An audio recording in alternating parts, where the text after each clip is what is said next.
Hello बच्चों, Glade 30 में आपका स्वागत है। मैं मैथ फैकल्टी आपको आज मैथ का एक टॉपिक पढ़ाने वाला हूं जो क्लास 10th का चैप्टर 3 है, जिसको बोलते हैं pair of linear equation with in two variables. A pair of linear equation in two variables. ये चैप्टर 3 है। बोर्ड में एक क्वेश्चन आते हैं इससे 3 मार्क्स का या 4 मार्क्स का, लेकिन इसकी इंपॉर्टेंस आगे आपको काफी मिलेंगे, काफी हद तक अदर चैप्टर में जैसे एपी में मिलेंगे और भी चैप्टर में। क्या हमने बताया? A pair of linear equation in two variable. आपने क्लास 9th में पढ़ा होगा वन वेरिएबल। वन वेरिएबल क्या होता है? वन वेरिएबल आपने क्लास 9th में पढ़ा होगा ना। वन वेरिएबल में क्या होता है कि एक वेरिएबल। अब पूछोगे वेरिएबल क्या होता है? वेरिएबल मतलब वो वैल्यू जिसकी वैल्यू चेंज होती रहती है। वेरिएबल में क्या, जिसकी वैल्यू चेंज रहती है, होते रहती है। जैसे मैं ऐसे लिख रहा हूं 2x + 3 = कितना? 8। क्या लिखा हमने? 2x + 3 = 8। तो देखो इसमें वेरिएबल कौन है? x। मैथ की भाषा में बताओ तो वेरिएबल उसको बोलते हैं जिसकी वैल्यू चेंज होती रहती है, तो यहाँ पे कौन चेंज होने वाला है? x। यहाँ पे चेंज कौन होने वाला है? x। और एक और है जैसे 3, 8, ये क्या है? एक कांस्टेंट वैल्यू बोले जाते हैं। कांस्टेंट जिसकी वैल्यू कांस्टेंट या जिसकी वैल्यू फिक्स रहती है उसको बोलते हैं कांस्टेंट। वेरिएबल कौन है? x। अगर आप मैथ में पढ़ोगे, ABCD पढ़ते हैं ना, तो जो लास्ट से होता है ना XYZ, इसको मैथ की भाषा में वेरिएबल मानते हैं। क्या मानते हैं? वेरिएबल जिसकी वैल्यू चेंज होते रहती है। और कांस्टेंट जिसकी वैल्यू कांस्टेंट रहती है। अब पूछोगे सर इसको आपने क्लास 9th में पढ़ा था ना, वन वेरिएबल जिसमें क्या वेरिएबल है? x। तो आप इसकी वैल्यू कैसे निकालते थे? 2x + 3 = 8। इसको आप LHS बोलते हो। LHS जानते हैं ना? LHS क्या? Left hand side. और ये इक्वल टू के बाद क्या है? RHS, right hand side. अब पूछोगे सर इसको सोल्व कैसे करते हैं? जो 9th में आपने पढ़ा, तो क्या करते हैं? कांस्टेंट को कांस्टेंट के साथ, देखिए यहाँ पे +3 है, इधर आके माइनस हो जाएगा क्या? 8 - 3। तो 2x = कितना हो जाएगा? 8 में से 3 गया 5। x = कितना? 5/2। क्लियर है? ये आपने क्लास 9th में पढ़ा था वन वेरिएबल। क्लास 9th में वन वेरिएबल, लेकिन क्लास 10th में 2 वेरिएबल पढ़ेंगे। यहाँ पे 2 वेरिएबल आएगा जो आपके लिए अच्छा खासा वेटेज है। वेटेज तो एक क्वेश्चन है, लेकिन इसका इंपॉर्टेंस आगे के चैप्टर में आपको अच्छी खासी यूज में है। तो इस पे आप इजी वे में, मैं इसको ट्राई करूंगा आपको इजी वे में अप्रोच करूं, क्योंकि लोगों का एक मैनिया है कि ये कैलकुलेशन है। कुछ नहीं, आसान सा है। ट्राई करेंगे आगे आपको इजी कंसेप्ट, इजी अप्रोच। अब पूछोगे सर ये 2 वेरिएबल क्या है? पहले मैं टॉपिक नहीं लिख रहा हूं, बता रहा हूं क्या है। अ पेयर ऑफ, नाम से ही दिख रहा है, देखिएगा, a pair of linear equation in two variables। अब पूछोगे सर ये 2 वेरिएबल्स, नाम से ही दिख रहा है कि क्या है? 2 वेरिएबल्स। क्या है? 2 वेरिएबल्स। यहाँ पे वेरिएबल कितने हैं? 2 वेरिएबल कितने हैं, इसलिए इसका नाम है 2 वेरिएबल्स। अच्छा, नाम से पहले मैं इसको इंट्रोडक्शन कर देता हूं। क्या लिखा हमने? A pair of linear equation in 2 variable. Pair मतलब 2, तो 2 इक्वेशन बनेंगे। 2 वेरिएबल मींस, जैसे यहाँ पे आपको 9th में हमने बोला ना, एक वेरिएबल है क्या? x। यहाँ 2 वेरिएबल आएगा। तो मैथ की भाषा में वेरिएबल किसको काउंट हमने बोला? x, y, z। या इवन आप AP पढ़ोगे तो वहां भी वेरिएबल a, स्मॉल d में आएगा। तो यहाँ पे मैं एक इक्वेशन लिख रहा हूं, देखिए x + y = 8। यहाँ पे देखिए एक वेरिएबल क्या है? x, दूसरा वेरिएबल क्या है? y, और 8 क्या है? कांस्टेंट। तो इसको बोलते हैं लीनियर इक्वेशन 2 वेरिएबल। क्या? क्योंकि x भी एक वेरिएबल है और y, इसको बोलते हैं इक्वेशन नंबर 1। अच्छा, अगर आपसे, क्योंकि आपके 9th में ऐसे क्वेश्चन आपको मिले होंगे कि इसका सॉल्यूशन बताइए, क्या बोला होगा आपको? सॉल्यूशन। लेकिन अगर आपसे 9th में पूछे तो इसके सॉल्यूशन कितने होंगे? Number of infinite. क्यों? क्योंकि अगर मैं अपने मन से कोई वैल्यू लिखूं इसका सॉल्यूशन के लिए, फॉर सॉल्यूशन, आपका चॉइस है। आप इसके देखो, मैं सॉल्यूशन दिखाता हूं क्योंकि आपने 9th में पढ़ा होगा। अगर मैं x क्या करूं, अपने मन से पुट कर दूं, x कितना? अगर मैं x कर दूं 0, क्या बोला? अपने चॉइस आपका है, आप x 0 कुछ भी। अगर मैं x 0 पुट करूं तो यहां पे अगर आप 0 पुट करोगे, 0 + y = 8, तो y की वैल्यू कितनी हो जाएगी? 8। तो पहला आंसर क्या देगा? जैसे आप कोऑर्डिनेट में आपने 9th में पढ़ा था ना, कोऑर्डिनेट में कैसे x को पहले लिखते हैं, y को बाद में लिखते हैं। तो कैसे मैं इसका सॉल्यूशन लिखूं? x कितना? 0 और y कितना? 8। एक तो एक सॉल्यूशन हो गया, x 0 और y 8। यहां तक क्लियर है आप लोग को? क्या बोला? x 0 और y 8। अच्छा, कोई स्टूडेंट ऐसा भी बोल सकता है सर और भी तो हो सकते हैं सॉल्यूशन, बिल्कुल। दूसरा अगर कोई कहे दूसरा सॉल्यूशन कि सर मैं x को 1 कर देता हूं, अपने चॉइस है आपका x1।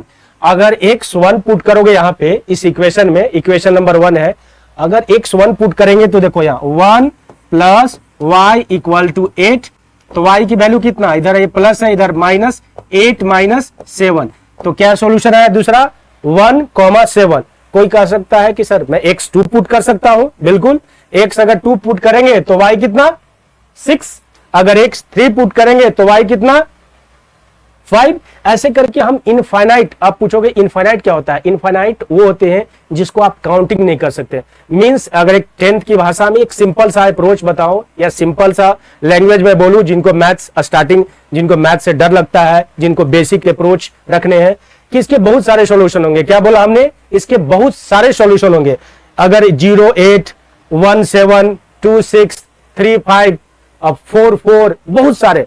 अच्छा, ये 9 तक था। आप पूछोगे सर 10th में क्या अलग है, 10th में ऐसे नहीं पूछेंगे, 10th में इनमें थोड़ी सी चेंजिंग है।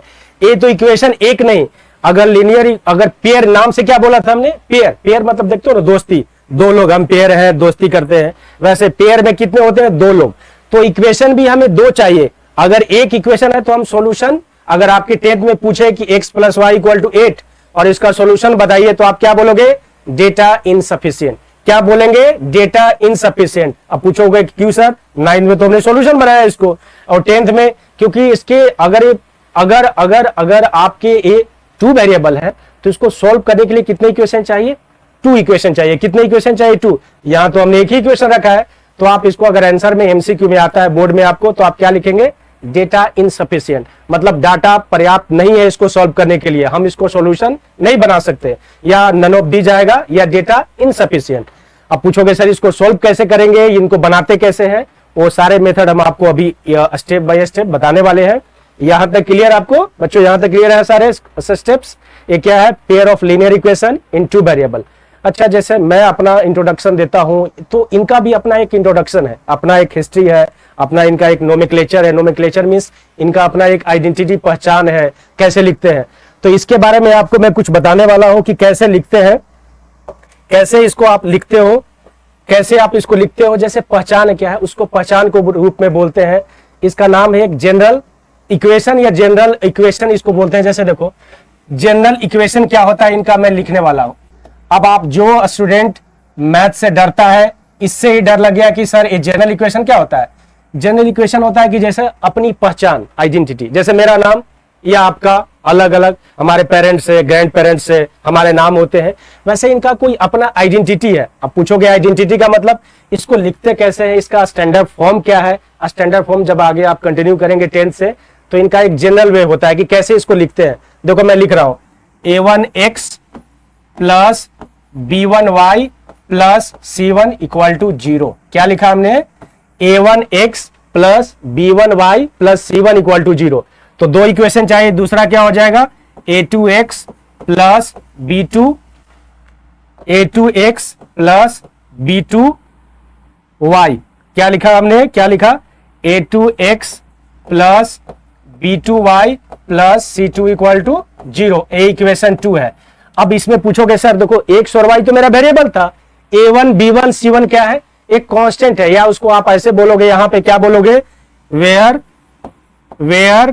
a1 comma b1 comma c1 comma a2 comma b2 comma c2 are real number, are real number. अब पूछोगे सर ये रियल नंबर का मीनिंग, आपने क्लास 10th में चैप्टर 1 पढ़ा होगा, रियल नंबर क्या होते हैं। रियल नंबर जानते हैं आप क्या होते हैं, क्या बोला, a1 b1 c1 a2 b2 c2 क्या है, रियल नंबर। अब पूछोगे रियल नंबर क्या होते हैं। अगर मैं एक क्लास 10th के एक सिंपल सा लैंग्वेज में, सिंपल भाषा में आपको बताऊं, रियल नंबर क्या होता है, जैसे आपके सपने में जो भी नंबर आए, जो भी आपने क्लास 3rd से स्टार्ट किया होगा मैथ पढ़ना, जैसे कोई नेचुरल नंबर, क्या कोई नेचुरल नंबर पढ़ा होगा, नेचुरल नंबर क्या, जो 1 से काउंटिंग है, 1 2 3 4 5 6, होल नंबर जिसमें 0 को आप इंक्लूड कर देते हैं, composite number, prime number, real number नहीं, रेशनल नंबर बोलते हैं, रेशनल, इरेशनल, चैप्टर 1 में आपने पढ़ा होगा। All numbers are real, all numbers are, ऐसे भी और भी, अगर सिंपल में बोलूं, वो नंबर जो रियल है, या जितने आपके सपने में आते हैं, जो भी आप थिंकिंग करते हो अप टू 10 तक, ऑल नंबर्स आर रियल। सारे number, rational, irrational, prime, composites, whole number, all numbers are real. अच्छा, अगर ऐसा है तो अगर आपसे कोई पूछे कि सर बताओ इसमें a1 b1 क्या है, जैसे मैंने एक इक्वेशन लिखा x plus y equal to 8, equation number 1, और दूसरा लिख दिया x minus y equal to equation number 2, ऐसा। और आपसे पूछा कि पहले इसमें फाइंड करो, क्या बताना है आपको, a1 b1 c1। तो पहले आप इस जनरल इक्वेशन को देखेंगे कि इन्होंने लिखा कैसा, इन्होंने कैसे लिखा format, a1x plus b1y plus c1 equal to 0। दूसरा क्या लिखा, a2x plus b2 equal to 0 है ना इक्वेशन के लिए, यहां पर तो 8 है। तो पहले इसको हम अरेंज करते हैं, क्या करते हैं, अरेंज करते हैं, x प्लस वाई, और ये जो प्लस 8 है ना इसको इधर लाएंगे, माइनस 8 इक्वल टू 0। अब यहां पे लिखता हूं मैं, देखो यहां लिख रहा हूं a1x plus b1y plus c1 equal to 0। तो कंपेयर करते हैं, कंपेयर मतलब देखते हैं दोनों को मिला के, देखो x है ना तो आप इसको लिख सकते हैं ना 1x a1y, तो a1 की वैल्यू कितना 1, b1 की वैल्यू कितना 1, और c1 देखते हैं, c1 देखिए यहाँ पॉजिटिव और यहाँ माइनस, तो क्या होगा c1 माइनस 8। क्लियर है बच्चों यहां तक, क्या a1 1, b1 1, c1 माइनस 8। इसको भी वैसे करके देखो, सेकंड इक्वेशन क्या था हमारा, सेकंड था a2x plus b2y plus c2, तो इक्वल टू 0, यहां तो 12 है, तो 12 को बोलते हैं कि आप इस साइड आ जाओ, इस साइड आने का मतलब है x minus y minus 12 equal to 0। Compare करते लिखते हैं a2x plus b2y plus c2 equal to 0। तो कंपेयर करोगे तो देखो a2x यहां भी 1 है, तो कितना मैं यहां लिख रहा हूं a2 1, b2, अच्छा b2 कितना होगा बच्चों, देख लीजिए यहां पे माइनस है ना, तो b2 कितना -1, और c2 कितना -12। आपको ये जजमेंट आ गया। मैं फिर से कैसे a1 निकालते हैं, b1 निकालते हैं, c1 निकालते हैं, कैसे a2 निकालते हैं, b2 निकालते हैं, c2 निकालती है। ये बेसिक इंट्रोडक्शन है a pair of linear equation in 2 variable का। पहले a1 निकालेंगे, फिर इसके और भी मेथड है, सारे मेथड हम वन स्टेप बाय स्टेप आपको बताने वाले हैं, कंटिन्यू करेंगे यहाँ के बाद। यहां तक आपको क्लियर है ना सब कुछ, क्या होता है, कैसे इनकी आइडेंटिटी है, क्या इनकी पहचान है, ठीक है। बाकी वीडियो के लिए आप हमारे ग्लेयर 30 अकेडमी से जुड़े रहिए। Please like and subscribe my channel. Thank you very much.